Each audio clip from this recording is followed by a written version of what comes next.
ورحمۃ اللہ وبرکاتہ۔ کیا شوال کے مہینے کے اندر نکاح اور رخصتی کرنا اچھا عمل ہے یا غیر پسندیدہ عمل ہے؟ محمد فضل الرحمان، اسلامک اسکالر۔ السلام علیکم ورحمۃ اللہ وبرکاتہ۔ کیا شوال کے مہینے کے اندر نکاح اور رخصتی کرنا برا عمل ہے یا پسندیدہ عمل ہے؟ بعض لوگ شوال کے اندر نکاح اور رخصتی کرنے کو عورت کے لیے بڑی بدنصیبی تصور کرتے تھے، اور زمانہ جاہلیت کے اندر بہت سارے لوگ شوال کے مہینے کے اندر رخصتی کرنا اور نکاح کرنا اس کو بڑا معیوب سمجھتے تھے۔ تو اللہ کے نبی علیہ الصلاۃ والسلام نے اماں جی عائشہ رضی اللہ تعالی عنہا کے ساتھ جو نکاح کیا، صحیح مسلم کے اندر حدیث نقل ہے 3376 اور 77 نمبر۔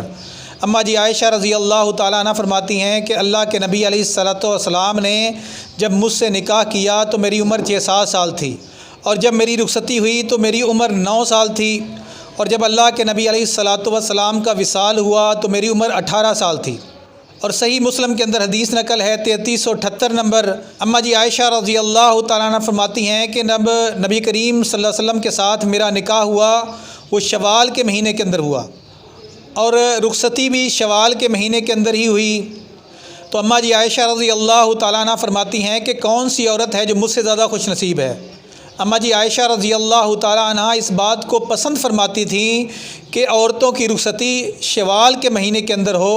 اس بات کو حضرت عائشہ رضی اللہ تعالیٰ عنہ نے پسند فرمایا ہے، اس لیے شوال کے مہینے کے اندر نکاح بھی کیا جا سکتا ہے اور رخصتی بھی کی جا سکتی ہے، اس میں کوئی عیب والی بات نہیں۔ اللہ تبارک و تعالیٰ ہمیں صحیح معنوں میں قرآن و حدیث کے اوپر عمل کرنے کی توفیق عطا فرما دے۔